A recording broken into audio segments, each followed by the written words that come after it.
Unit 11 کے global environmental issue یعنی عالمی ماحولیاتی مسئلے کے بارے میں معلومات حاصل کریں گے، اس کے بارے میں جانیں گے۔ اس میں جو ہمارا مقصد ہوگا وہ ہوگا انٹروڈکشن، یعنی اس کے بارے میں انٹروڈکشن میں ہم باتیں کریں گے، اس ٹاپک کے بارے میں ہم ڈسکس کرنے جا رہے ہیں اس کے بارے میں باتیں کریں گے۔ اور اس کے بعد global warming and climate change, یعنی جو گلوبل وارمنگ کا جو ہماری آب و ہوا پر اثر ہو رہا ہے اس کے بارے میں باتیں کریں گے۔ پھر اوزون لیئر ڈپلیشن، یعنی اوزون کی تہہ میں جو کمی آ رہی ہے اس کے بارے میں باتیں کریں گے۔ پھر ایسڈ رین، یعنی کہ تیزابی بارش اور اس سے ہونے والے جو اثرات ہیں ان کے بارے میں باتیں کریں گے۔ اور آخری میں سمری یعنی خلاصہ۔ تو سب سے پہلے انٹروڈکشن یعنی تعارف کے بارے میں ہم بات کرتے ہیں۔ ابھی تک ہم نے اس بلاک میں پڑھا ماحولیاتی جو بھی ہمارے نظام ہے اس کو کس طرح سے ہم بڑھتی آبادی کے تحت کیسے انسان اسے نقصان پہنچا رہے ہیں اور اسے کیا کیا نقصان اس کا اثر کیا کیا ہمارے ماحول پہ ہو رہا ہے، ہمارے آب و ہوا پہ ہو رہا ہے، ہمارے جانور ہمارے انسان پہ ہی سب اس کے کیا نقصانات اس سے ہو رہے ہیں، کیا اثرات ہو رہے ہیں، سب دیکھنے میں آ رہے ہیں۔ تو ان سب کے بارے میں ہم نے ابھی تک پڑھا۔ اب یہ جو ایشو ہم نے آج ہمیں ڈسکس کرنا جس کے بارے میں ہم معلومات حاصل کریں گے وہ ہے گلوبل ایشو، یعنی کہ پوری دنیا کا کیا اثر ہمارے کلائمیٹک کنڈیشن یعنی ہماری آب و ہوا پہ، ہمارے ماحول پہ، یہ کیا اس کے اثر ہو رہے ہیں ان کے بارے میں ہم باتیں کریں گے۔ کس طرح سے ہمیں نقصان پہنچا رہے ہیں، کس طرح سے ہمارے ماحول کو نقصان پہنچا رہے ہیں، ان کے بارے میں ہم باتیں کریں گے۔ تو یہ ہمارا صرف ہمارے ملک کا ہی مسئلہ نہیں، یہ اور بھی ملک جو ترقی یافتہ ملک ہے یا جو ترقی کر رہے ہیں ترقی کے راستے پہ، ان سب ملکوں میں بھی یہ ایک بہت بڑا مسئلہ بنا ہوا ہے کہ یہ گلوبل وارمنگ یعنی دھیرے دھیرے جو سب جگہ گرمی بڑھ رہی ہے اور اس کا کیا اثر ہو رہا ہے ہمارے ماحول پہ، ہماری آب و ہوا پہ، اس کے بارے میں ہم ڈسکس کریں گے۔ اور کیسے یہ ان کے بارے میں ہم الگ الگ جو انٹرنیشنل کمیٹی اور جو یہ بنی ہے میٹنگ ہو رہی ہے ان پہ کس طرح سے کام کرنا ہے، اس مسئلے کو کس طرح سے حل کرنا ہے، اس کے بارے میں بھی بہت ساری میٹنگز اور بہت سارے انٹرنیشنل لیول پہ بھی باتیں ہوئی ہیں۔ تو اس میں کیا سٹیپس لینا ہے، کیا قدم اٹھانا ہے اس پہ قابو کرنے کے لیے اور کیسے اس مسئلے کا حل نکالنا ہے، ہم اس کے بارے میں بھی باتیں کریں گے۔ اور کیسے ان چیزوں کا کیا اثر ہمارے آب و ہوا پہ پڑ رہا ہے اور ان جو بھی حل نکل رہی ہے، جو بھی ایفرٹس کی جا رہی ہے، جو بھی کوشش کی جا رہی ہے ان پہ قابو کرنے کی، اس کے کیا اثرات ہو رہے ہیں ہمارے ماحول پہ اور ہماری جو بھی نیسیسری چیزیں، جو بھی ہماری ضروری چیزیں، ضرورت کی چیزیں جو ہمیں حاصل ہوتی ہے جنگلات سے اور ساری چیزیں، اس پہ اس کا کیا اثر ہو رہا ہے اور کیا ہم کس حد تک قابو پا سکیں ان سے جو سب سے پہلے global warming and climate change, یعنی جو گلوبل وارمنگ ہو رہی ہے موسمیاتی تبدیلی، اس پہ کس طرح سے اس موسمیاتی تبدیلی دیکھنے کے لیے آ رہی ہے۔ تو ہم نے دیکھا کہ ہمارے کلائمیٹ جو ہے وہ ہر ایک جگہ پہ ہماری جو آب و ہوا ہے ایک طرح سے فکس رہتی ہے اور اس کا موسم بدلتا رہتا ہے۔ جیسے سیزن پہ اگر ٹھنڈ ہے، ٹھنڈ کا موسم ہے تو اس وقت کیا ٹیمپریچر ہوتی ہے اور گرمی میں کیا ٹیمپریچر ہوتی ہے، درجہ حرارت جو بھی ہوتی ہے اور جو ہمارے بارش کے موسم میں ہوتی ہے وہ سب ایک طرح سے فکس ہوتا ہے، ایک طرح سے وہ ایک لمبے عرصے تک وہ بالکل ایک طرح سے رہتا ہے۔ گرمی میں اگر بہت زیادہ گرمی ہوتی ہے تو وہ درجہ حرارت جو جتنا حد تک جاتا ہے وہ دیکھنے کے لیے وہ ایک ریکارڈ جو ہے ایک لمبے وقت تک وہ ایک جیسا مینٹین رہتا ہے، ایک جیسا رہتا ہے۔ تو اس کو اگر اس میں کسی قسم کی بھی تبدیلی آتی ہے یا کسی قسم کی بھی تبدیلی دیکھنے کو ملتی ہے تو وہ ہمارے لیے فکر کا باعث ہو جاتا ہے اور اس پہ ہم کو اس پہ کام کرنے کی ضرورت ہوتی ہے اور اس کے وجہ جاننے کی کوشش کرنے کے لیے الگ الگ طرح سے اس پہ کام کیا جاتا ہے۔ تو ہماری جو بھی آب و ہوا ہے اس میں بہت سارے لیٹیٹیوڈ کے جیسے اگر بانٹیں گے تو ٹراپیکل، سب ٹراپیکل، کانٹیننٹل اور آرکٹک، جہاں الگ الگ قسم کے موسم پائے جاتے ہیں، الگ الگ قسم کی آب و ہوا پائی جاتی ہے اور وہاں پہ اسی حساب سے وہاں کے جنگلات ہوتے ہیں، وہاں پہ رہنے والے لوگ ہوتے ہیں، اس طرح سے اس ماحول میں ڈھلے ہوئے ہوتے ہیں۔ اسی طرح اگر دیکھیں تو میڈیٹرینین ہے، مانسون ہے، ڈیزرٹ ٹائپ کی کلائمیٹ ہے جہاں ہم دیکھتے ہیں کہ یہ میڈیٹرینین میں الگ طرح کی آب و ہوا ہوتی ہے، سالوں بھر مانسون میں بارش کے موسم ہوتی ہے، زیادہ تر بارش ہوتی ہے، اسی طرح سے ڈیزرٹ ہوتے ہیں تو وہاں زیادہ سوکھا رہتا ہے۔ تو اس حساب سے وہاں کے پیڑ پودے اور اسی حساب سے وہاں پہ جو رہتے ہیں انسان وہ اپنے آپ کو اڈیپٹ کر لیتے ہیں، اپنے آپ کو ڈھال لیتے ہیں۔ تو اگر اس میں تبدیلی آتی ہے تو اس وجہ کو جاننے کی کوشش کی جاتی ہے کہ اس کے پیچھے کیا وجوہات ہے اور کس وجہ سے یہاں پہ तब्दीली आ रही है। तो IPCC के तहत हमने देखा कि जो भी अगर तब्दीली आती है आबो हवा में, अगर मौसम में किसी किस्म की तब्दीली आती है, तो या तो वो ह्यूमन एक्टिविटीज़ की वजह से होती है, यानी कि जो भी वहाँ पे इंसान अपने जो काम करते हैं या जो भी वो इंसान की जो भी एक्टिविटीज़ होती है उस पर्टिकुलर क्लाइमेट में, उस ख़ास किस्म के आबोहवा में या मौसम में या फ़िज़ा में, तो उससे क्या बदलाव आते हैं वहाँ के टेम्परेचर पे, वहाँ की आबोहवा में, तो उसको असर को देखने के लिए उस पे काम किया जाता है और एक उस पे स्टडी की जाती है, उस पे देखा जाता है कि एक लंबे अरसे तक उसका क्या असर हो रहा है और उस पे किस तरह से हमें उस पे काम करना है। उसी तरह से हम जानते हैं कि हमारी जैसे ग्रीन हाउस इफ़ेक्ट के बारे में हमने जाना कि किस तरह से ग्रीन हाउस जो है तो वो जो भी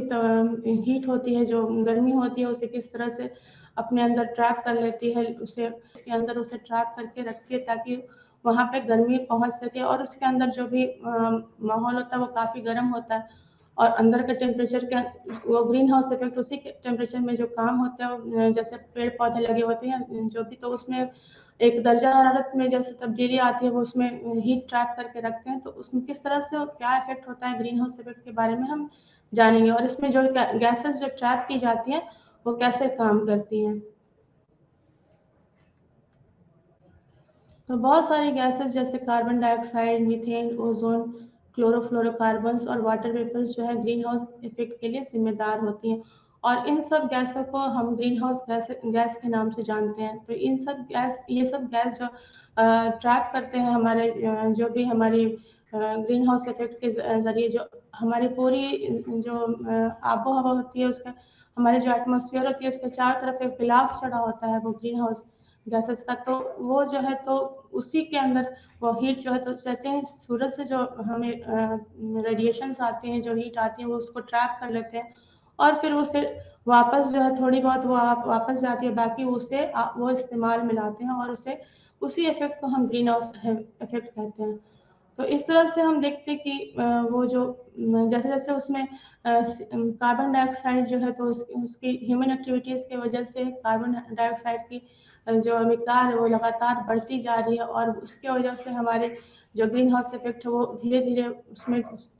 टेम्परेचर जो है वो दर्जा हरारत धीरे धीरे बढ़ती जा रही है और इसके क्या असरात पड़ रहे हैं, यही वजह है कि हमारी धीरे धीरे जो हमारी ज़मीन है जहाँ हम रह रहे हैं वहाँ का भी टेम्परेचर, वहाँ का भी दर्जा हरारत बढ़ता जा रहा है और उसके वजह से जो दर्जा हरारत बढ़ने की वजह से सबसे ज़्यादा तो जो मुतासिर हो रहे हैं वो इंसान ही मुतासिर हो रहे हैं और जितने भी ग्लेशियर्स हैं, जितने भी वाटर बॉडीज़ हैं, सबकी टेम्परेचर बढ़ जाती है,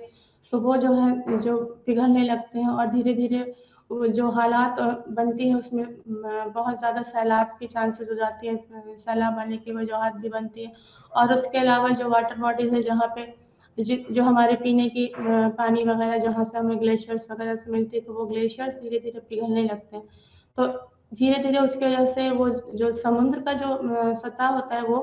ऊपर आने लगता है, उसमें राइज होने लगती है सी लेवल्स में और उसकी जो इफेक्ट होती है वो क्या होती है, वो जो समुद्र के किनारे साहिली इलाके में जो लोग बसते हैं उन पे इसका असर पड़ता है, उनको परेशानियों का सामना करना पड़ता है। तो इस ग्लोबल वार्मिंग की वजह से जो हमारी ज़मीन का जो टेम्परेचर पड़ता है, जो दर्जा हरारत में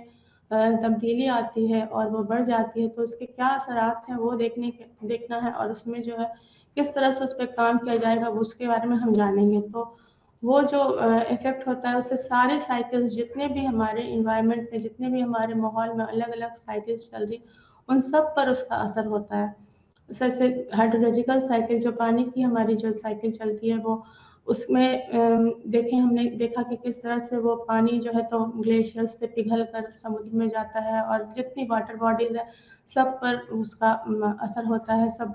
जो है तो वो धीरे-धीरे कहीं आप देखेंगे कि जो कहीं पे बहुत ज़्यादा सैलाब आ रहा है, कहीं पे बहुत ज़्यादा बारिश हो रही है और कुछ इलाके ऐसे भी हैं जो जहाँ पे पानी की कमी हो जाती है, जहाँ पे सूखा हो जाता है और जहाँ पे ज़ाहिर-सी बात है कि वो उस इलाके में जो काश्तकारी वगैरह जो पानी पे जो भी काम डिपेंडेंट है,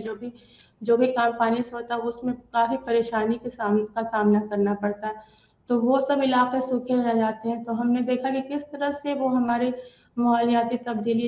इसकी वजह से होती है और कैसे जो है अलग अलग जगह पर अलग अलग इफेक्ट देखने को मिलता है। उसी तरह से हमारी जो काश्तकारी है, जो हमारे यहाँ जो मेन समझिए कि जो ऑक्यूपेशन है, जो लोगों का काम है वो काश्तकारी ही है। वो जितने भी किसान है जो भी है, तो सब हर तरह से वो पानी पे ही वो डिपेंड करते हैं। वो तो जो भी काश्तकारी के काम अगर पानी सही तरीके से वहाँ नहीं अवेलेबल होता है, नहीं मिलता है उन्हें, और अगर मौसम में ज़रा सी भी तब्दीली आती है तो उसका असर उनके यील्ड पे, जो उनका फसल है उस पे देखने को मिलता है। तो वो पूरी तरह से उस पे डिपेंड होते हैं कि पानी किस तरह से उन्हें मिलता है और किस तरह से उनकी काम होती है। तो वो उस पे हम असरात देखते हैं। अगर सूखा हो जाता है तो उन इलाकों में, उसके अलावा हमारे जो जंगलात हैं जो इस पानी पे डिपेंडेंट है, तो जो भी पानी की कमी होती है तो वहाँ भी हमें इनके असरात देखने को मिलते हैं। तो बहुत सारी चीज़ें हैं जो बढ़ते हुए टेम्परेचर, दर्जा हरारत के साथ जो जिनमें मुश्किलात का सामना करना पड़ता है जिन्हें, और उसके क्या-क्या असरात होते हैं वो हम देखते हैं कि किस तरह से वो इंसानों को, इंसान की जो आस-पास की जो भी काम हो रहे हैं उनको किस तरह से वो मुतासिर कर रहे हैं। उसके अलावा बढ़ती हुई टेम्परेचर यानी कि गर्म आबोहवा में बहुत सारी बीमारियाँ हैं जो फैलती हैं, जो बहुत सारी बीमारियाँ जैसे मलेरिया है, डेंगू है, येलो फीवर है, या फिर वायरल इंसेफेलाइटिस है जो दिमागी बुखार की बीमारी है। तो बच्चों में, बड़ों में, सब में वो देखने को आती है। तो देखते हैं कि जिस तरह से दर्जा हरारत में तब्दीली आती है, गर्मी होती है, तो बहुत सारी बीमारियाँ गर्मी में जो है इंसानों में फैलती हैं। बहुत सारी इन्फेक्शियस डिजीज़ जो है वो फैलती हैं। तो एक टेम्परेचर जो हमें चाहिए रहने के लिए, एक ख़ास दर्जा हरारत जिसमें इंसान सर्वाइव करता है, या जहाँ जिस आबो-हवा में ख़ास एक टेम्परेचर होती है, उसमें तब्दीली अगर आती है तो उसकी तब्दीली का असर ज़ाहिर-सी बात है कि वहाँ के रहने वाले सारे जानदार चीज़ों में देखने के लिए मिलेगा, चाहे वो पेड़-पौधे हों, चाहे इंसान हो, तो उन सब के असरात हम पर नज़र आने शुरू हो जाते हैं। तो ये ग्लोबल वार्मिंग यानी टेम्परेचर में जिस तरह से ये पाई जाती है, दर्जा हरारत में जिस तरह से जैसे-जैसे बढ़ती है, तो उसके नुकसानात हम देख सकते हैं कि किस तरह से हमारे सारी चीज़ों को नुकसान पहुँचाती है। तो ये जो हमारा मसला है, ये सिर्फ़ हमारे ही मुल्क में नहीं है, पूरी तरह से सारी दुनिया के लिए ग्लोबल वार्मिंग का इश्यू जो है, मुद्दा है, ये बहुत अहम मुद्दा अभी बन गया है और इस पे बहुत लोग काम कर रहे हैं। इसमें जो भी क्लाइमेटिक चेंजेज़ आ रहे हैं, जो भी मौसम में तब्दीली आ रही है, उस पे काम किया जा रहा है और उसे एक तरह से सही तरीके से उस पे काम करके, और सब जगह जो भी उसकी तब्दीली की वजह से जो मुश्किलात का सामना करना पड़ रहा है, उस पे काम किया जा रहा है। तो इसके लिए हमारे यहाँ वर्ल्ड मेटेरोलॉजिकल ऑर्गेनाइज़ेशन यानी WMO पे, और United Nation Environment Programme UNEP में भी लाया गया है, और उस पे बहुत सारे अलग-अलग मुल्कों की जो सरकार है, जो हुकूमत है, उस पे काम कर रही है, उसमें मिल के काम कर रही है। उसी तरह से inter governmental panel on climate change IPCC की यहाँ पे एस्टैब्लिश किया गया 1988 में। उसी पे काम करने के लिए United nation framework convention on climate change यानी UNFCCC पर मई 92 में बनाया गया, जिसे देखा जाए कि ये ग्रीन हाउसेस से जो जितनी भी गैसेस निकल रही हैं वो किस हद तक हमारे आबोहवा में तब्दीली ला रही हैं, और हमारे जो ज़मीन का टेम्परेचर है, हमारे दर्जा हरारत किस तरह से बढ़ रहा है, और उस पे किस तरह से काबू किया जा सके और उसके नुकसानात से बचा जा सके। तो ये वक़्त-वक़्त पे जो है तो इस पे काम किया जा रहा है, और अलग-अलग जगह पे अलग-अलग मुल्क सब मिल के इस एक प्लेटफ़ॉर्म पे आके इस पे काम कर रहे हैं, इस पे मीटिंग हो रही है, इस पे जो भी नई-नई जो डिसीज़न ली जा रही है, जो फ़ैसले किए जा रहे हैं, उस पे काम करके उसे हमें अपने जो ज़मीन है हमारी, जो भी हमारा टेम्परेचर है उसे मेंटेन करने के लिए किस तरह से इस पे काम किया जा रहा है। तो हम देखते हैं कि जैसे हमने जो भी हमारी UNFCCC जो ये बॉडी बनी है, इस पे काम करने के लिए ग्लोबल वार्मिंग पे काम करने के लिए जो बनाया गया है, इस पे ये किस तरह से जितने भी उसके हिसाब से जितने भी हमारी इंटरफेरेंस होती है, हमारी जो भी मुदाखलत होती है इंसान के ज़रिए, तो वो जो भी एक्टिविटीज़ करता है उसका क्या असर होता है और इसके असर से हमारे जो भी आबो-हवा में किस तरह से तब्दीली आती है और किस हद तक हमारे जो माहौलियाती निज़ाम है, इकोसिस्टम है, वो अपने आप को ढालती है कुदरती तरीके से इस क्लाइमेटिक चेंज के हिसाब से अपने आप को किस तरह से ढालती है, किस तरह से आबो हवा में जो तब्दीली आती है तो उसे कुदरती तरीके से माहौलियाती निज़ाम में उसे अपने आप को ढाल करके और उसे अडेप्ट करती है। लेकिन अगर वो बहुत ज़्यादा तब्दीली आती है तो वो उसकी जो कुदरती तरीके से जो उसमें बदलाव करके वो अपने आप को ढालती है, तो उसमें भी वो एक हद तक ही अपने आप में बदलाव ला सकती है। उसके बाद वो बहुत ज़्यादा उसे खतरात देखने को मिलते हैं और सबसे ज़्यादा जो खतरा जो हमारी खुराक का मसला होने वाला है, जो फूड प्रोडक्शन यानी कि जो भी हमारी खुराक है, जैसे अभी हमने बताया कि काश्तकारी पे हम डिपेंड करते हैं। हमारी जो भी हमारे मुल्क में सबसे पहला जो ऑक्यूपेशन है, जो सबसे पहला काम है, वो काश्तकारी है और हमारे अगर आबो-हवा में तब्दीली आती है और अगर दर्जा हरारत में तब्दीली आती है तो किस तरह से वो मुतासिर होती है और सबसे ज़्यादा खुराक की कमी होगी तो उसमें बहुत ज़्यादा मुश्किलात का सामना करना पड़ेगा और उसके बाद जो हमारी इकोनॉमिक डेवलपमेंट है वो एक सही तरीके से जो पायदार तरीके से होनी चाहिए वो नहीं हो पाएगी। तो इन सब पे काम करने के लिए अलग-अलग ऑर्गेनाइजेशन अलग-अलग मुल्कों में सब बना करके और उस पे सब एक प्लेटफॉर्म पे आके काम किया जा रहा है कि किस तरह से इस ग्लोबल वार्मिंग के इशू से निपटा जा सके। तो अभी हमने जो बताया कि जो क्लाइमेटिक चेंजेस आ रहे हैं, जो भी आबो-हवा में तब्दीली, मौसम में तब्दीली देखने को मिल रही है, तो वो हमारे मुल्क में भी वो बहुत ज़्यादा उसका असर हो रहा है, क्योंकि हमारे मुल्क में भी आप अलग-अलग जगह पे आपको अलग मौसम, अलग तरह के आबो-हवा मिलती है, तो उन सब को किस तरह से ये ग्लोबल वार्मिंग का जो मसला है, वो कैसे सबको बढ़ा रहा है, कैसे मुश्किलात सबके लिए पैदा कर रहा है। तो अभी हमने बताया कि हमारी जो भी हमारा मुल्क है वो उसमें सबसे ज़्यादा पहला जो पेशा है लोगों का वो है एग्रीकल्चर यानी काश्तकारी और हम किस तरह से अपने बहुत सारे वसीलों में से जैसे जंगलात का जो हमने बात किया था पहले भी फॉरेस्ट रिसोर्सेज के बारे में जो जंगल के वसाइल है जो हमें मिल रहे हैं जो हमें कुदरत ने फराहम किया है तो अगर किसी भी तरह का क्लाइमेट में चेंज आता है मौसम में तब्दीली आती है तो हमें जो भी वहाँ से हासिल हो रही जो भी वसाइल हासिल हो रही है उस पे उसके असरात देखने को मिलेंगे हमारी काश्तकारी पे भी हमने बताया कैसे वो मुतासिर होगी और जो यील्ड है जो हमारी जो भी फसल हमें जो मिलनी चाहिए काश्तकारी के बाद उसमें ज़ाहिर सी बात है कि कमी आएगी और अगर ये कमी आती है तो लोगों को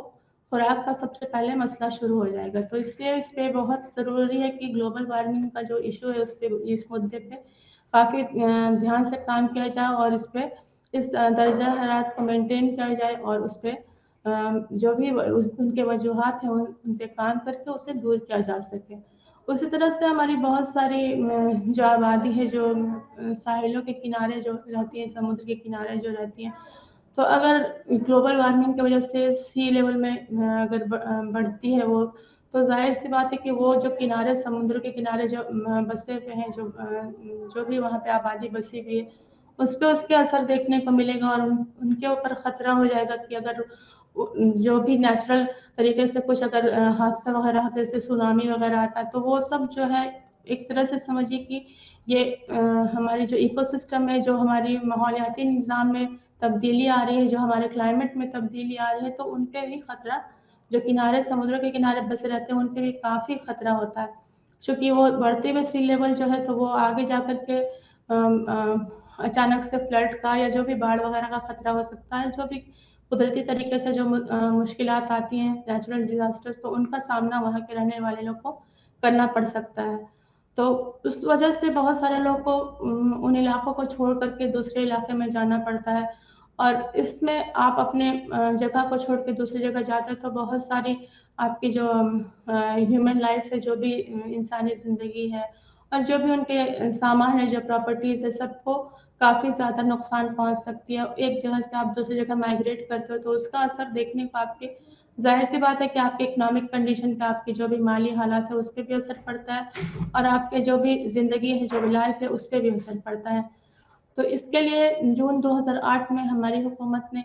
national action plan on climate change यानी NAPCC का फाउंडेशन डाला इसके देख रेख के लिए, इस पे काम करने के लिए। इस हमारी हुकूमत ने इस पे नई एक फाउंडेशन डाला NAPCC का। इसके तहत 8 मिशन है जिस पे काम किया जाना है, जिस पे जो है तो काम करने की ज़रूरत है। सबसे पहले नेशनल सोलर मिशन,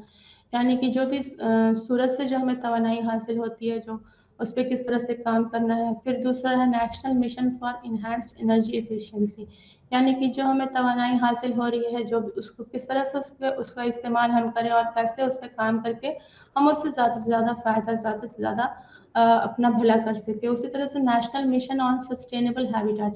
ये जो रिहाइश का मसला अभी हमने बताया कि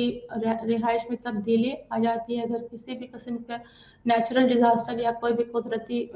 खतरात का सामना करना पड़ता है, जो भी खतरा या किसी किस्म का जो हादसा होता है, तो उसमें सबसे ज़्यादा मुश्किल रिहाइश की होती है। आप अपने रिहाइश को छोड़ के नए इलाके में जाते हैं,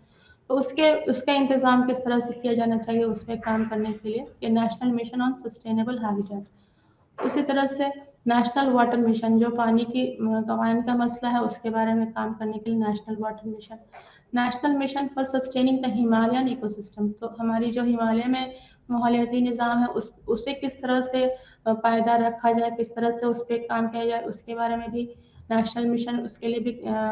बनाई गई। उसी तरह से national mission for green India, हमारे मुल्क को किस तरह से हरा भरा रखा जाए, कैसे यहाँ पे हमारी जो भी हमें कुदरत ने फराहम किया है, जंगलात या जो भी हमारे पास है, ग्रीन लैंड्स जो भी है, हरे भरे इलाके हैं, उनको किस तरह से उनका देखभाल किया जाए, उनकी हिफाजत की जाए। उसी तरह से national mission for sustainable agriculture, यानी जो हमारी काश्तकारी है उसमें भी हम किस तरह से काम करें और सारी चीज़ जो काश्तकारी के लिए चाहिए वो मुहैया की जाए और सही तरीके से काश्तकारी की जाए, ताकि हमारा खुराक का मसला हल हो सके। उसी तरह से national mission on strategic knowledge for climate change, यानी जो भी मौसम में तब्दीली आ रही है, जो भी आबोहवा में तब्दीली आ रही है, उसके बारे में हम पहले से जान लें, पहले से उनके बारे में स्ट्रेटजी बना करके देख लें और उसी हिसाब से हम काम करें। तो आने वाली जो भी तब्दीलियाँ उसका हम पहले से हमें इत्तला मिल जाए, तो उस पर हम आराम से जो भी है जो भी स्टेप्स लेना है उसके बचने के लिए, तो वो हम पहले से ही इंतज़ाम कर सकें। तो जो भी क्लाइमेटिक चेंजेस आती हैं जिसकी वजह से हमें बहुत सारे नुकसानात पहुँचते हैं, तो उसका हम किस तरह से पहले से अंदाज़ा लगा करके, पहले से उसके बारे में मालूमात हासिल करके और बच सके नुकसानात से। अब ओजोन लेयर डिप्लेशन, यानी ओजोन की तह की कमी। अभी हमने देखा कि कैसे जो भी ये माहौलियात जो ग्लोबल वार्मिंग का जो इशू था, वो कैसे हमारे जो ज़मीन की टेम्परेचर को लगातार बढ़ता जा रहा है, हमारे जो भी आबोहवा है उसमें किस तरह से तब्दीली आ रही है, तो उस तब्दीली का असर हम कहाँ देखने को मिल रहा है और उसके क्या क्या असरात हैं, वो अभी हम और भी देख रहे हैं। उसी में एक ये ओजोन की तह की कमी भी। तो हमारे जो भी माहौल है, हमारा एटमॉस्फेयर है जो भी है, तो वो 3 ज़ोन में बटा हुआ है। सबसे पहले ट्रोपोस्फियर, फिर स्ट्रेटोस्फियर और फिर मेसोस्फियर। तो स्ट्रेटोस्फियर जो है वो जो है तो उसमें ओजोन की एक समझिए कि एक लेयर होती है, एक तह होती है जो उसमें पाया जाता है। तो स्ट्रेटोस्फियर पे ही हमें अभी देखना है कि किस तरह से वहाँ पाए जाने वाले ओजोन जो है उसकी तह में कमी आ रही है, कैसे नुकसानात पहुँच रहे हैं उन्हें और कैसे वो धीरे-धीरे ख़त्म हो रहे हैं। तो सबसे पहले हमने अभी आपको बताया कि कैसे इनसे बचाइश के लिए क्या-क्या हमें देखना है, किस तरह से काम करना है। उसपे बहुत सारी जितनी गवर्नमेंट की हमारी हुकूमत की जो बहुत सारी पॉलिसीज़ भी कुछ-कुछ बनी है और कैसे अलग-अलग जगह पे मीटिंग हो करके सारे मुल्क इस पे एक जगह इकट्ठे होकर के कैसे बात करें, कैसे इनकी बचाइश की जानी चाहिए, ये सब हम इसमें बातें करेंगे। तो हम देखते हैं कि जो भी हम हवा जो सांस लेते हैं, तो उसमें ऑक्सीजन प्रेजेंट होती है, वो O2, यानी कि ऑक्सीजन की 2 मॉलिक्यूल उसमें प्रेजेंट होती है, उसमें मौजूद होती है। और ओजोन जो है उसमें 3 ऑक्सीजन की मॉलिक्यूल मौजूद होती है और वो एक तरह से बंधे हुए होते हैं। तो ओजोन का जो भी कंसंट्रेशन है, जो सबसे ज़्यादा स्ट्रेटोस्फीयर में ही वो मतलब मौजूद होता है, तो वो 300 ppb यानी 300 पार्ट्स पर बिलियन उसकी मौजूदगी होती है। तो ओजोन लेयर जो स्ट्रेटोस्फीयर में पाया जाता है, वो 99% हमारे जो अल्ट्रावायलेट सोलर रेडिएशन, जो सूरज से अल्ट्रावायलेट रेडिएशंस निकलती हैं, वो उन्हें सोख लेता है, अपने अंदर एब्जॉर्ब कर लेता है।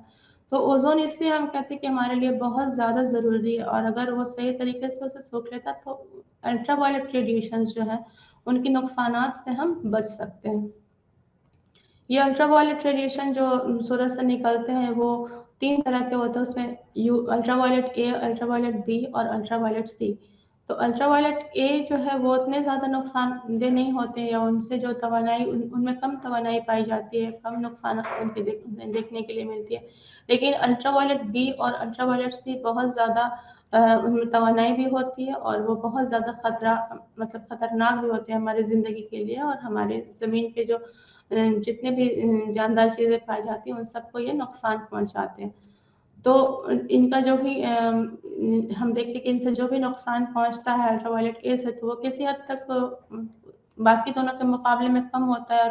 वो उनमें एनर्जी की भी क्वांटिटी कम होती है, वो ज़्यादा उसमें ज़्यादा इन दोनों के मुकाबले अल्ट्रावायलेट ए में बहुत कम एनर्जी पाई जाती है। तो और इन्हें जो ओजोन को का जो कंसंट्रेशन है उसे नापने के लिए जो यूनिट का इस्तेमाल किया जाता है वो होती है डॉप्सन यूनिट।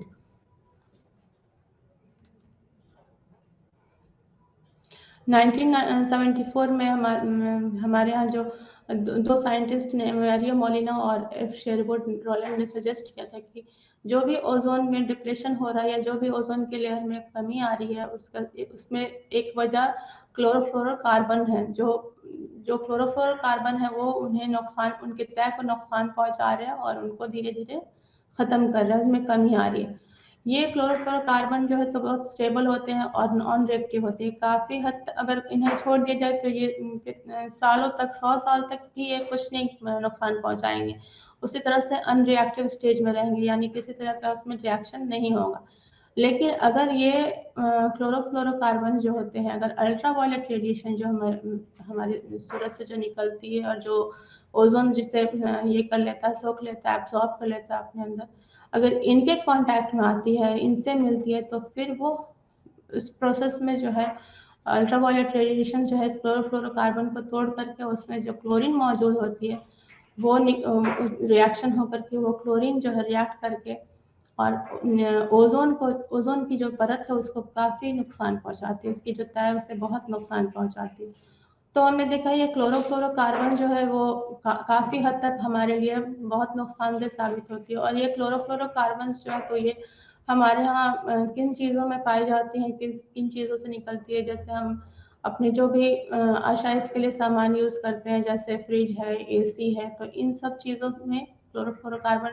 इन सब चीज़ों से निकलती है, वहाँ से एमिशन होता है। ये खतरनाक किस्म की जो गैस होती है वो निकलती है। उसके अलावा जो भी पैकिंग वगैरह होती है शेविंग जेल की, जो कैन में आते हैं, जो फोम वगैरह, उन सब में क्लोरोफ्लोरोकार्बन पाया जाता है।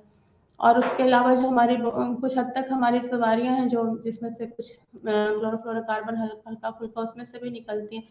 तो वो किस तरह से कितनी ज़्यादा नुकसानदेह है, और इन क्लोरोफ्लोरोकार्बन जब रिएक्ट करके अल्ट्रावायलेट रेस के साथ जब काम करती है तो हमें, अगर हमारी ज़मीन पर ये पहुंच जाती है तो हमें किस तरह से नुकसान पहुंचाती है। तो ये जो है हमने देखा कि जैसे एक्सपोजर टू यूवीबी, अगर हमें अल्ट्रावायलेट बी के साथ अगर हमारी ज़मीन पे वो आ जाती है और अगर हमारे ऊपर पड़ती है तो वो हमें बीमारियां, क्या क्या तकलीफें उनकी वजह से उठानी पड़ती। तो सबसे पहले वो कैटरैक्ट यानी आँख की बीमारी, आँख में परेशानी होती है। उसके अलावा स्किन कैंसर जो इंसानों में पाया जाता है वो भी अल्ट्रावायलेट बी की वजह से पाया जाता है। ये हमारे जो इम्यून सिस्टम है उस पर अटैक करके उस पर जो है तो किस तरह से हमें बहुत सारी हमारे इम्यून सिस्टम को वीक कर देती है, कमज़ोर कर देती है, और हमें जो बहुत सारी जो बीमारियां लाक हो जाती है, जो भी इन्फेक्शियस डिजीज़ें हैं, जो हमारी इम्यून सिस्टम को कमज़ोर होने की वजह से फ़ौरन हमें अपने चपेट में ले लेती हैं। उसी तरह से अल्ट्रावायलेट बी की जो रेडिएशन है वो जितने हमारे पेड़ पौधे हैं उनके अंदर चलने वाले जो भी उनके मेटाबॉलिक एक्टिविटीज़ है जो उनके अंदर चल रहे हैं, उनको वो किस तरह से नुकसान पहुंचाती है, उनके डेवलपमेंट में उन पेड़ पौधों को किस तरह से नुकसान पहुंचा करके उनके अंदर म्यूटेशन पैदा कर देती है, जिससे उनमें जेनेटिक चेंजेस आ जाती हैं। तो वो चेंज की वजह से जो हमारी बायोडाइवर्सिटी है हमारे اس کو کس طرح سے وہ ان کا اثر کس طرح سے پڑتا ہے. ہمارے جتنے بایوڈائیورسٹی میں جتنے زیادہ طرح طرح کے پیڑ پودے انسان جو پائے جاتے ہیں تو اس کو کس طرح سے متاثر کرتی ہے. اسی طرح سے یہ جو الٹرا وائلٹ ریڈیشنس ہے ہماری جو ایکواٹک ایکو سسٹم ہے, جو پانی کے اندر جو ماحولیاتی نظام ہوتا ہے اس پہ کس طرح سے اثر ڈالتی ہے. اگر یہ فائٹو پلانکٹونس جو پائے جاتے ہیں جس پہ جنہیں جو فوڈ چین کا ایک حصہ ہوتے ہیں ماحولیاتی ایکواٹک ماحولیاتی جو نظام ہوتے ہیں پانی کے اندر اس کا ایک حصہ ہوتے ہیں فائٹو پلانکٹونس, اگر ان پہ یہ الٹرا وائلٹ ریڈیشنز پڑ جاتی ہیں تو وہ سروائیو نہیں کر پاتے ہیں, وہ ختم ہو جاتے ہیں. تو ان کے ختم ہونے کی وجہ سے جو مچھلیاں ہیں ان کی تعداد میں کمی ہو جاتی ہے, چونکہ انہیں کا خوراک ہوتی ہے وہ فائٹو پلانکٹونس, تو انہیں اگر نہیں ملتا تو وہ اس پہ فوڈ چین پہ کس طرح سے اثر ہوتا ہے یہ الٹرا وائلٹ ریڈیشنز کا, وہ دیکھنے کو ملتا ہے. ہمارے جو ماحولیاتی نظام ہے ایکواٹک جو پانی کے اندر کا جو ماحولیاتی نظام ہے وہ خراب ہو جاتا ہے, وہ بگڑ جاتا ہے. تو ان کا کیا کیا نقصانات ہیں, کس طرح سے انسان کو, ہمارے پیڑ پودے کو, ہمارے جانوروں کو کیسے نقصان پہنچا رہے ہیں, وہ دیکھ رہے ہیں کہ کتنا زیادہ یہ خطرناک, کس حد تک خطرناک ہے.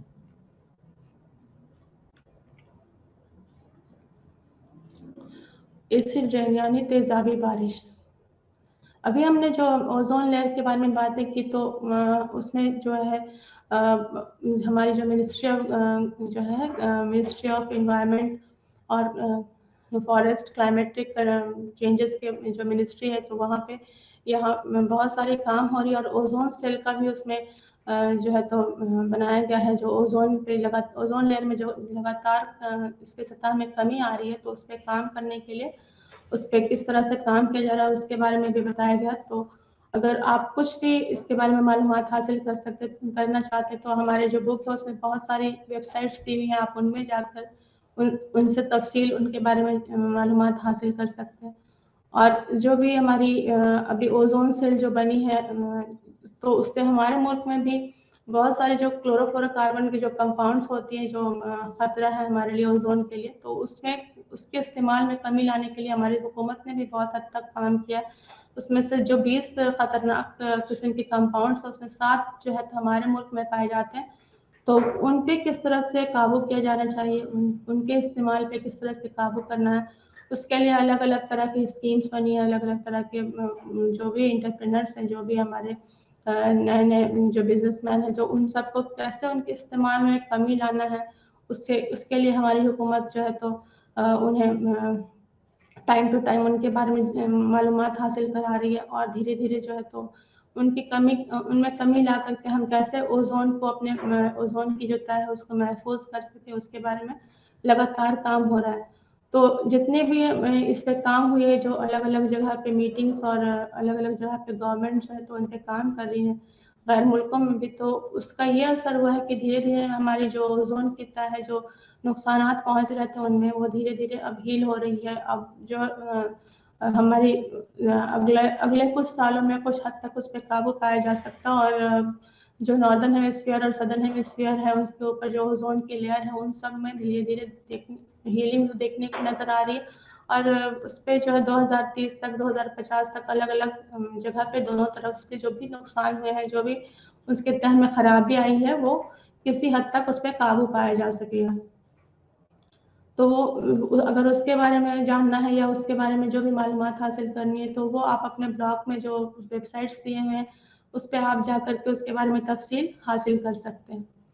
اب تیزابی بارش یعنی ایسڈ رین. ایسڈ رین جو ہم نے پہلے بھی آپ کو بتایا تھا کہ جب ہم نے جو انوائرمنٹل تھریٹس کے بارے میں بتایا تھا کہ کیسے ہمارے ماحول کو خطرہ پہنچا رہے ہیں الگ الگ چیزیں جو بھی ہمارے لیے خطرہ آواز بنے ہوئے ہیں, اس میں سے ایک ایسڈ رین بھی تھی. اور کیسے یہ ہمارے کاشتکاری کو, ہماری ساری ایکٹیویٹیز کو کیسے یہ اس کے کیا اثر پڑ رہے ہیں, کیسے نقصان پہنچا رہا ہے, اس کے بارے میں ہم نے پہلے بھی بتایا تھا. تو ایسڈ رین جو بھی ہے ہم نے اس کی کیا وجوہات ہے اس کے بارے میں ہم باتیں کریں گے. تو ایسڈ جیسے ہم نے بتایا کہ جو تیزاب ہوتے ہیں اس کے کیا اثرات ہوتے ہیں, ظاہر سی بات ہے کہ وہ کافی اسٹرانگ ہوتے بھی ہیں اور کوئی بہت کمزور بھی ہوتے ہیں, دونوں طرح کے ہوتے ہیں. تو ان کا جو پی ایچ ویلیو ہوتا ہے اس سے پتہ چلتا ہے کہ اس میں کتنی حد تک طاقت ہوتی ہے اور آپ کو وہ کتنا نقصان پہنچا سکتے ہیں. تو वो उसका जो pH स्केल होता है वो 0 से 14 यानी कि 0 से 14 तक होता है, और जिसमें pH वैल्यू अगर कम होती है 7 होती है तो उस एसिड की प्रॉपर्टी जो होती है उसमें वो एसिडिक नेचर की पाई जाती है। और जो उसमें जो अगर उसका pH वैल्यू 7 से ज़्यादा हुआ, 7 से ज़्यादा होता है तो वो बेसिक प्रॉपर्टीज उसमें पाई जाती है। तो हमने देखा था कि जैसे भी अगर अनपॉल्यूटेड यानी जो भी माहौल हमारा अगर अनपॉल्यूटेड यानी इसमें आलूदगी ना हो, उस तरह का भी साफ सुथरा जो भी माहौल होता है उसमें भी हमारी जो बारिश होती है उसमें हल्का फुल्का वो मतलब उस तेज़ाबी असरात उसमें पाए जाते हैं, और वो उसका pH वैल्यू ज़्यादा नहीं 5.7 होता है। लेकिन ये हमने पहले भी देखा कि एसिड रेन यानी जो भी इसके बहुत ज़्यादा नुकसान होते हैं, और कैसे ये हमारे माहौल में मिलके और कैसे अलग-अलग जगह से कंबाइन करके जो कंपाउंड्स बनाते हैं वो किस तरह से हमें नुकसान पहुंचाते हैं। तो हम जो भी हमारे माहौल में कंपाउंड्स पाए जाते हैं, वो एटमॉस्फेरिक कार्बन डाइऑक्साइड जो हमने देखा कि हमारे हवा में क्या-क्या चीज़ें पाई जाती है, पहले भी हमने बताया था। तो उसमें नाइट्रोजन के अलावा और भी बहुत सारे कंपाउंड्स पाए जाते हैं, कार्बन डाइऑक्साइड, कार्बन मोनोऑक्साइड और ऑक्सीजन और वाटर वेपर्स। तो उन सब के साथ मिलके ये जो कार्बोनिक एसिड बनाती है, ये कार्बन डाइऑक्साइड और पानी जो हमारे यहाँ मौजूद होती है, बारिश वाली पानी, उसमें घुल करके ये कार्बोनिक एसिड बनाती है, जैसे अभी हमने इक्वेशन में आपको दिखाया है। और वो जो है किस तरह से फिर माहौल में, उसके अलावा जो बहुत सारे हार्मफुल कंपाउंड्स होते हैं जो हमारे, जैसे कि आतिशफिशा होती है वोल्केनिक इरप्शन, तो उसमें भी बहुत सारे कंपाउंड्स निकलते हैं जो हमारे माहौल के लिए, हमारे एनवायरनमेंट के लिए काफ़ी ज़्यादा खतरनाक होते हैं। तो वो सब भी आपको आबोहवा में पाए जाते हैं, और उनका कोई मतलब बाउंड्रीज नहीं होता। ये नहीं कि वो सिर्फ हमारे ही मुल्क में पाए जाएंगे, वो तो हवा के साथ कहीं भी जा सकते हैं, और उनमें जो भी खतरनाक किस्म के कंपाउंड्स होते हैं वो हवा के साथ कहीं भी जा सकते हैं। तो वो उसका नुकसान सिर्फ हमारे मुल्क में नहीं, और भी मुल्कों में उसके असर देखने को मिल रहे हैं।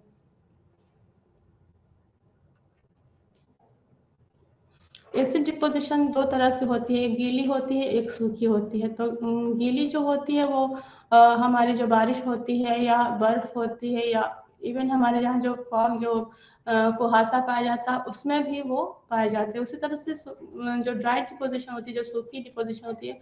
वो एसिडिक पार्टिकल्स या गैस जो वो बिना मॉइस्चर, बिना किसी भी मतलब सूखे में भी वो आराम से सूखी जगह पे भी वो आराम से पाए जाते हैं, और वो मतलब उन्हें वो किसी भी जगह डिपॉजिट होते, जैसे उनकी तय पाई जाती है बहुत सारे सरफेसेस पे, जैसे बिल्डिंग्स वगैरह होते हैं या फिर पेड़ पौधे या कहीं भी उनके सतह पे ये पाए जाते हैं, जो सूखे किस्म के जो ऐसी डिपोजिशन होती है वो। और जो गीली डिपोजिशन होती है वो तो हमारे बारिश में रहती है, या उसके अलावा बर्फ में और कुहासे में भी पाई जाती है, और वो किस तरह से उनके साथ मिलके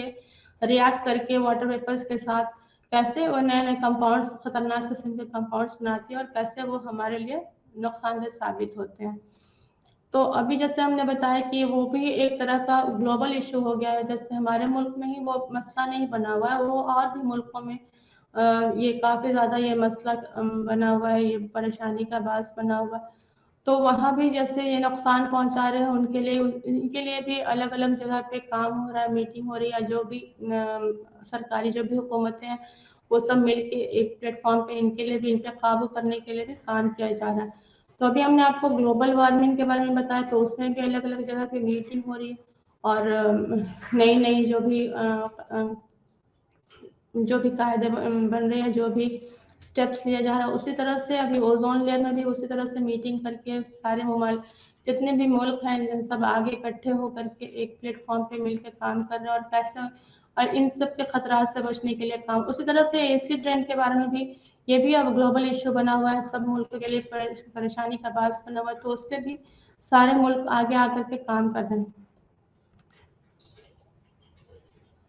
अब इफेक्ट ऑफ एसिड रेन यानी तेजाबी बारिश के क्या असरात है, किस तरह से वो हमें नुकसान पहुंचाते हैं। तो अभी जैसे हमने बताया कि जो भी हमारी सवारियां हैं, वोल्केनिक इरप्शंस यानी कि जो आतिशफिशा से जो हार्मफुल गैसेस, जो नुकसानदेह गैस निकलती है, जैसे हाइड्रोजन सल्फाइड है या अलग अलग नाइट्रोजन के अलग अलग ऑक्साइड्स हैं, वो सब कैसे हमारे माहौल में मिल करके उसे आलूदा करती है। नाइट्रिक एसिड और सल्फ्यूरिक एसिड कैसे बनती है, और वो सब जो बारिश के साथ मिल करके اور وہ دھیرے دھیرے آپ کے جو بھی یہ ہے نقصان پہنچاتی ہے آپ کے آب و ہوا میں ملی رہتی ہے، اور اگر وہ بارش ہوتی ہے تو وہ دھیرے دھیرے بارش کے ساتھ زمین پہ جو آتی ہے تو جتنی بھی واٹر باڈیز ہیں وہ سب کو پالیوٹ کرتی ہے، آلودہ کرتی ہے، اور ان سب میں وہ زہریلی قسم کی جو تیزابی اثر ہوتا ہے وہ سب کمپاؤنڈس ان سب میں جا کر انہیں استعمال کے لائق نہیں رہنے دیتی. وہ اگر ہم اس پانی کا استعمال کرتے ہیں تو ظاہر سی بات ہے کہ اس میں نقصان دہ کمپاؤنڈس جو ملی ہوتی ہیں تو ان کے اثرات دیکھنے کے لیے ہمارے صحت پہ، ہماری آب و ہوا پہ اس کے اثرات نظر آتے ہیں. یا اس پانی کا استعمال جانور بھی کرتے تو ان کی صحت پہ بھی اس کے اثر دیکھنے کو ملتے ہیں. اور اسی طرح سے کاشتکاری میں بھی اگر وہ استعمال کی جاتی ہے تو اس کا بھی اثر ہماری فصل پہ دیکھنے کو ملتا ہے. وہ کس حد تک اگر آپ اس کا استعمال کرتے ہیں تو کیسے وہ آپ کے جسم میں جا کر کے آپ کو نقصان پہنچاتی ہے جو بھی فصل ہوتی ہے. تو اس کا کراپس اور پلانٹس پہ کیا اثر ہوتا ہے، جو بھی ہمارے پیڑ پودے ہیں، ہمارے فصل ہیں، اس پہ کس طرح سے ایسڈ رین یعنی تیزابی بارش کیسے نقصان پہنچا رہے ہیں. تو ہماری جو بھی مٹی ہوتی ہے اس میں بہت ساری قدرتی اس میں پائی جاتی ہے منرلس یا نیوٹرینٹس جو بھی اس کے اندر موجود ہوتی ہے. تو یہ ایسڈ رین اس کے اندر جا کر کے اس کی جو بھی خوبی ہوتی ہے، جو ہماری مٹی کی جو خوبی ہوتی ہے، جو ہمیں کاشتکاری میں ہمیں جس کا فائدہ ہم اٹھاتے ہیں، یا جو مٹی میں الگ الگ قسم کی مٹی پائی جاتی ہے ہمارے ملک میں، تو الگ الگ قسم کی مٹی میں الگ الگ نیوٹرینٹس، الگ الگ منرلس پائے جاتے ہیں. کسی بھی مٹی میں کہیں کیلشیم زیادہ ہوتا ہے یا کہیں ریڈس، الگ الگ قسم کی مٹی ہوتی ہے. تو اس میں یہ ایسڈ رین جا کر کے کس طرح سے اس میں جو موجود ہوتے ہیں کمپاؤنڈس، ہارمفل کمپاؤنڈس اور نقصان دہ کمپاؤنڈس، کیسے مٹی کا جو ٹیکسچر ہوتا ہے اس کے وہ کس طرح سے تبدیل کر دیتے ہیں، اور پھر اس کا اثر ہماری فصل پر، ہماری جو بھی اناج ہے اس میں دیکھنے کو ملتا ہے. اسی طرح سے سوائل میں جو مٹی میں بیکٹیریا اور فنجائی جو موجود ہوتے ہیں، جو الگ الگ نیوٹرینٹ سائیکل میں کافی فائدہ مند ہوتے ہیں، اور جو وہاں جو نائٹروجن فکسیشن جو ہمارے مٹی کے کرتے ہیں، جتنے بھی لیگیومس ہوتے ہیں جیسے نائٹروجن کی جہاں جہاں ضرورت ہوتی ہے تو وہ سب اس کی وجہ سے افیکٹڈ ہوتے ہیں. چونکہ اس میں نائٹرک ایسڈ ہوتی ہے جو کافی زیادہ جس کا جو خطرناک ہے، اور جو اگر سوائل میں مٹی میں مل جاتی ہے تو وہ بہت زیادہ اس کے ٹیکسچر کو بدل دیتی ہے، اور جس کے اندر جتنے بھی نیوٹرینٹ سائیکل چلتی رہتی ہے ان سب پہ اس کے اثر دیکھنے کو ملتے ہیں. Effect on water bodies and aquatic life. تو ہم نے ابھی بتایا تھا کہ کیسے جو بھی ہماری پانی کی الگ الگ ذریعہ ہیں، جیسے ندی ہے، نہریں ہیں، سمندر ہے، اور جو بھی اس کے اندر زندگی ہے، ایکواٹک لائف جو بھی ہے، پانی کے اندر جو زندگی پائی جاتی ہے، پیڑ پودے، جو بھی جانور جو پائے جاندار چیزیں جو پائی جاتی ہیں، تو ان سب پر یہ ایسڈ رین کا کیا اثر ہوتا ہے. تو دھیرے دھیرے وہ جو واٹر باڈیز ہوتی ہیں، جو بھی پانی کے جو ذریعہ ہوتے ہیں، ان میں دھیرے دھیرے یہ ایسڈس جا کر کے تیزاب جا کر کے جمنے لگتے ہیں، اور پھر دھیرے دھیرے اس کی جو کافی وقت گزرنے کے ساتھ ساتھ جو وہاں کا پانی کا جو پی ایچ لیول ہوتا ہے اس کو وہ تبدیل کر دیتے ہیں، اس میں تبدیلی آ جاتی ہے. اور اس کے اندر جو بھی ایکواٹک پلانٹس ہوتے ہیں، جو پانی کے اندر جو بھی پیڑ پودے موجود ہوتے ہیں، جو جانور موجود ہوتے ہیں، ان پہ اس کا اثر دکھائی دینے لگتا ہے. تو بہت ساری جو جانور ہوتے ہیں یا جو بھی ویجیٹیشن ہوتی ہے، جو پیڑ پودے ہوتے ہیں پانی کے اندر، ان کا ایک خاص حد تک ٹیمپریچر یا جو بھی پی ایچ لیول تک ایک خاص حد تک ہی وہ سروائیو کر سکتے ہیں. اس کے بعد ان کی برداشت کا جو ان میں مادہ ہوتا ہے وہ ختم ہو جاتا ہے، تو وہ دھیرے دھیرے وہ ختم ہونے لگتے ہیں، ان کی ڈیتھ ہو جاتی ہے جانوروں کی. اور جو بھی پیڑ پودے ہوتے ہیں وہ بھی پھر اس میں سروائیو نہیں کر پاتے ہیں، تو وہ بھی دھیرے دھیرے ختم ہو جاتے ہیں. تو بہت ساری چینجز اس میں آتی ہیں، بہت ساری چھوٹی چھوٹی جو فائٹو پلانکٹونس وغیرہ ہوتی ہیں، جن میں جو فوڈ چین ہوتے ہیں پانی کے اندر، جو ماحولیاتی نظام ہوتا ہے، ایکو سسٹم ہوتا ہے، اس پہ کس طرح سے یہ اثر ڈالتی ہے. اور وہ پانی کے اندر ان کے جو خطرات ہوتے ہیں، تو دھیرے دھیرے وہ پانی کے اندر جتنے بھی جانور ہیں، جتنے بھی پیڑ پودے ہیں، سب کو ختم کر دیتے ہیں، اور وہاں کا پوری طرح سے ماحولیاتی نظام بگڑ جاتا ہے. Effect on human health. تو ابھی ہم نے بتایا کہ کیسے وہ اس میں سے خطرناک قسم کی گیس ہوتی ہے، خطرناک قسم کی جو تیزابی بارش کے ساتھ ساتھ نکلنے والی خطرناک قسم کی گیس ہوتی ہے، وہ کیسے ہمارے صحت کو متاثر کر رہا ہے، کیسے ہمیں الگ الگ قسم کی خطرناک بیماریاں دے رہا ہے. تو وہ ہر طرح سے نقصان دہ ثابت ہو رہا ہے، اور اس پہ हम काबू भी नहीं कर पा रहे, क्योंकि हमारे यहाँ जो मसला है, जो बढ़ती हुई आबादी के साथ साथ बहुत सारे मसले हैं जहाँ से गैसेस का एमिशन होता है। बहुत सारे पावर प्लांट्स हैं, इलेक्ट्रिक पावर प्लांट्स है, उसके अलावा थर्मल पावर प्लांट्स हैं और कल कारखाने जो भी हैं, जितने भी हैं, तो सब जगह से जो खतरनाक किस्म की गैस निकलती है, या जो भी हमारे सवारियाँ हैं उसमें से, तो वो सब जाकर के हमारे माहौल का एक हिस्सा बन जाती है और फिर वो बारिश के साथ साथ मिल करके और कैसे वो खतरनाक किस्म के असरात हमारे सेहत पर वो डालती हैं। तो सबसे ज़्यादा जो हमें नुकसान पहुंचाती है वो हमारे जितने फेफड़े की बीमारियां हैं, सांस की बीमारियां हैं, वो सब उनकी वजह से होती हैं। जो भी अभी जितने भी एलर्जीज होती हैं, जितने जो आप देखते हैं कि कहीं पे भी कुछ काम होता है या कुछ भी, तो उसमें जो एलर्जी होती है वो हमें सांस की भी तकलीफ जो होती है वो उसी की वजह से होती है। उसमें जो कंपाउंड्स पाए जाते हैं, जो खतरनाक किस्म के कंपाउंड्स पाए जाते हैं, वो हमारे सांस के साथ हमें अंदर चले जाते हैं हमारे जिस्म में और हमारे फेफड़े को जो भी नुकसान पहुंचाते हैं, उसकी वजह से हमारे सांस की तकलीफ होती है। उसी तरह से हमें हार्ट का प्रॉब्लम भी उसकी वजह से होता है और अस्थमा जो खांसी के दमा का जो शिकायत होता है, उस दमा की शिकायत भी हो जाती है। ब्रोंकाइटिस, वो भी एक खास किस्म का वो सांस की तकलीफ है, खांसी है, तो वो भी इसकी वजह से होती है। तो ये जो हार्मफुल गैसेस हैं, जो खतरनाक किस्म के गैस हैं, वो अंदर हमारे जिस्म में जाकर के हमें पूरी तरह से हमारे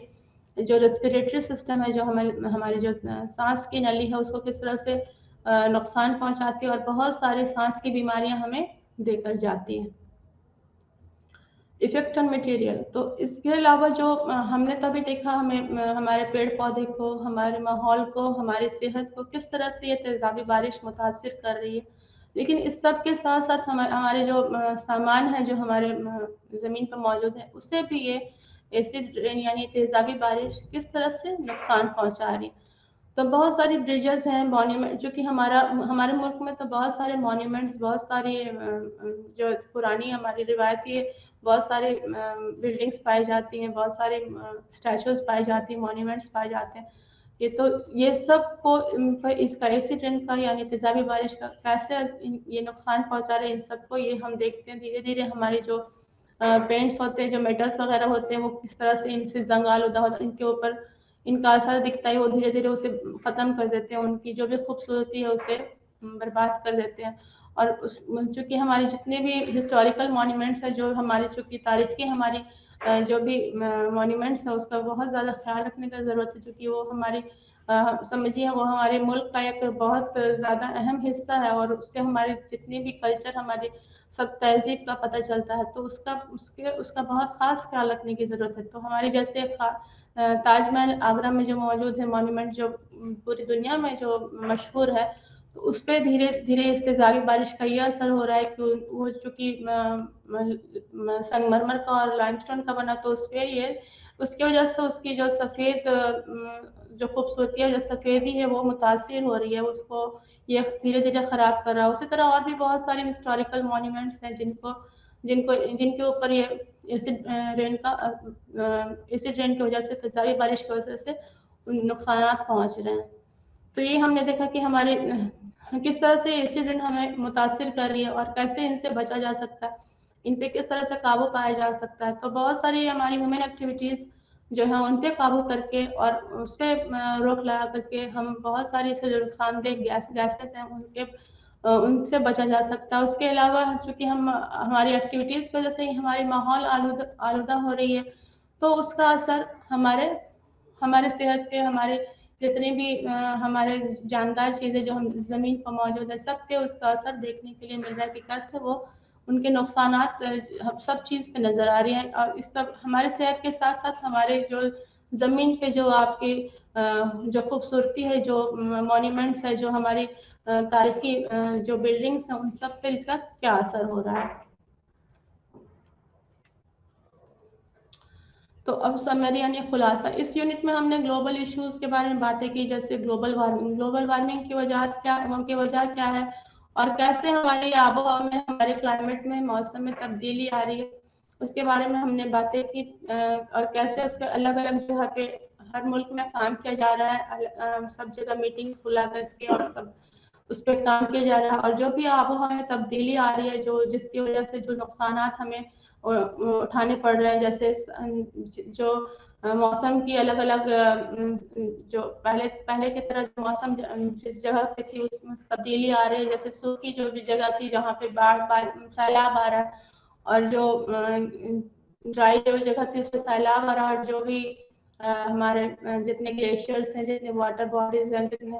وہ سب دھیرے دھیرے پگھلتے جا رہے ہیں. درجہ حرارت میں جیسے تبدیلی آ رہی ہے، گرمی آ رہی ہے، تو اس کی وجہ سے کیسے ہمارے گلیشیئرس پگھل رہے ہیں، اور ان سب کی وجہ سے ہمارے سی لیول میں وہ بڑھ رہا ہے، اور اس کے کیا کیا نقصانات ہیں جو سمندر کے کنارے ساحلی علاقوں میں جو بستے ہیں، جو بھی لوگ، ان کو کیا نقصان کا، کتنے پریشانی کا سامنا کرنا پڑ رہا ہے، کیا نقصان اٹھانے پڑ رہے ہیں، اور جو قدرتی طور پہ جو بھی ڈیزاسٹر آتے ہیں، جو بھی مشکلات آتی ہے، تو اس پہ اس کا کیا اثر ہوتا ہے، کیسے اس پہ قابو کیا جا سکتا ہے، اس کے بارے میں ہم نے جانا، اور اس کے بعد بچا جا سکے کیسے جو ہماری جو انفرا ریڈ ریز ہوتی ہیں، الٹرا وائلٹ ریز ہوتی ہیں، اس پہ کس طرح سے کام کیا جائے، کیسے ان کا درجہ حرارت کو مینٹین کر کے رکھا جائے، اس پہ کام کیا جا رہا ہے. تو اسی طرح سے اس پہ کام کر کے ہماری جو کلائمیٹک چینجز ہیں، جو بھی ہماری موسم میں تبدیلی آ رہی ہے، اس پہ قابو پایا جا سکے، اور درجہ حرارت کو ایک دم لگاتار بڑھنے سے روکا جا سکے. چونکہ اگر اسی طرح سے درجہ حرارت میں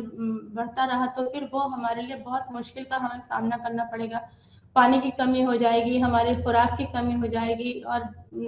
جان مال کا کافی نقصان ہو جائے گا، اور لوگوں کو اپنے جگہ کو، اپنے رہائش کو چھوڑ کر کے پھر جو ہے تو ان خطرات کی وجہ سے الگ جگہ تبدیل کرنی پڑے گی، اور اس کا کس طرح سے ہمارے اکنامک کنڈیشن پہ اثر ہوگا. ان سب کی وجہ سے اس پہ اب سارے ملک مل کے کام کر رہے ہیں، اور اس پہ قابو پانے کی کوشش کی جا رہی ہے. اسی طرح سے ہم نے بات کی اوزون لیئر ڈپریشن، یعنی اوزون کی تہہ میں جو کمی آ رہی ہے، جو نقصانات پہنچا رہے ہیں ہمارے جو بھی ایکٹیویٹیز ہیں، ہیومن ایکٹیویٹیز، اس کی وجہ سے اس پہ ہم نے باتیں کی. اس پہ بھی اس کے لیے بھی الگ ہماری جو حکومت ہے وہ کس طرح سے کام کر رہی ہے. منسٹری آف انوائرمنٹ، فارسٹ اور کلائمیٹک چینجز کا جو اوزون سیل بنا ہے وہ اس پہ کام کر رہا ہے، اور اس کے لیے الگ الگ قسم کی معلومات حاصل کر کے جو بھی چیزیں جس سے اوزون کے تہہ کو نقصان پہنچتی ہے، ان چیزوں کے استعمال میں کمی لائی جائے، اور ان چیزوں پہ پابندی لگا کر کے اور اس پہ قابو پا سکے. تو اس کے لیے بہت سارے ویب سائٹس بھی ہیں جہاں پہ آپ جا کر کے اس کے بارے میں تفصیل سے معلومات حاصل کر سکتے ہیں. آپ کے بک میں اس کے بارے میں معلومات فراہم کی گئی ہے. اور اس کے علاوہ جو ہماری سرکار، ہماری حکومت کے علاوہ جو ہمارے جو غیر ملک میں بھی جو کام ہو رہا ہے اور سب مل کر کس طرح سے کام کر رہے ہیں، ان سب کے بارے میں بھی آپ معلومات حاصل کر سکتے ہیں، اور انہیں اپنے ویب سائٹس پہ جا کر کے ان کے بارے میں تفصیل سے معلومات حاصل کر سکتے ہیں. تو اوزون کی جو تہہ ہے اس میں کمی آ رہی، تو اس پہ قابو کرنے کے لیے بھی کیا کیا کام ہو رہے، کس طرح سے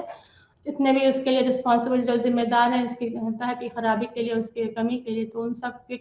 کمپاؤنڈس کا استعمال کس طرح سے ہمیں دھیرے دھیرے ان پہ پابندی لگائی گئی ہے، اس پہ کمی لانا ہے. اور جتنے بھی ہمارے جو سورسز ہیں جہاں سے یہ سب کمپاؤنڈس کی گئی ہے کہ ان سب پر پابندی لگا کر کے اور اس کے اوزون کی تہہ کی خرابی کو جو بھی کمی آ رہی ہے اس پہ قابو پایا جا سکے. تو ہماری حکومت نے اس چیز کو پروموٹ بھی کیا ہے کہ کس طرح سے ان سب چیزوں کا استعمال کم سے کم کر کے، اس پہ پابندی کر کے، اور ہم اپنے اوزون لیئر کی حفاظت کر سکیں. اور چونکہ غیر ملکوں میں بھی اس پہ کافی حد تک کام ہوا ہے، تو اس کی جو نتائج سامنے آئے ہیں تو دیکھا گیا ہے کہ دھیرے دھیرے ہماری جو اوزون کی تہہ ہے وہ دھیرے دھیرے ہیل ہو رہی ہے. دھیرے دھیرے اس میں جو ہے تو جتنے بھی نقصانات پہنچ رہے تھے وہ دھیرے دھیرے کمی آنے کی وجہ سے وہ دھیرے دھیرے ہیل ہو رہی ہے، اور آگے آنے والے وقت میں جو ہے تو وہ دھیرے دھیرے وہ اس کی جو بھی کمی ہے، وہ جتنے بھی نقصان پہنچ رہے ہیں وہ سب کم ہو جانے کی وجہ سے وہ پہلے کی طرح ٹھیک ہو جائے گی، اور اس سے ہم پھر سے ہیل کر سکیں گے. تو اس پہ بھی ہم نے دیکھا، اس کے بارے میں بھی باتیں کی، اس کے جو بھی وجوہات تھے انہیں جانا، اور ان سے جو بھی خطرات ہیں ان کے بارے میں بھی جانا، اور کس طرح سے ان کے کام کر کے اس پہ قابو پایا جا سکے اس کے بارے میں بھی ہم نے باتیں کی. اس کے بعد پھر ہم نے ایسڈ رین کے بارے میں جانا کہ کیسے ایسڈ رین جو ہمارے ماحول میں موجود ہوتا ہے، تیزابی بارش، وہ بھی ایک طرح کا گلوبل ایشو بنا ہوا ہے، سب ملک کے لیے جو ہے تو نقصان دہ ثابت ہو رہا ہے. تو ان کے بارے میں بھی ہم نے باتیں کی کہ کیسے وہ ہمارے ماحول میں ہمارے جو हार्मफुल गैसेस होती हैं जो अलग-अलग जगह से निकलती हैं, जैसे हमारे कल कारखाने से निकलती हैं या आतिशफ़िशा से निकलती है या फिर हमारे जो सवारियाँ हैं उनमें से निकलती हैं। तो वो किस तरह से हमारे जो वाटर वेपर्स हैं उनके साथ रिएक्ट करके खतरनाक किस्म की जो गैस होती है सल्फर डाइऑक्साइड है या हाइड्रोजन सल्फाइड और उसके अलावा जो नाइट्रोजन की ऑक्साइड्स होती हैं वो कैसे वाटर वेपर्स के साथ रिएक्ट करके और सल्फ्यूरिक एसिड बनाता है, नाइट्रिक एसिड बनाता है, जो हमारी बारिश में धीरे-धीरे हमारे जो फ़िज़ा में मौजूद होती है, तो बारिश के साथ-साथ वो हमारे ज़मीन पे चली आती है और उनके ज़मीन पे आने की वजह से जो भी हमारी मिट्टी है वो किस तरह से इफ़ेक्टेड होती है। उसके अलावा जो पानी के अंदर जितने भी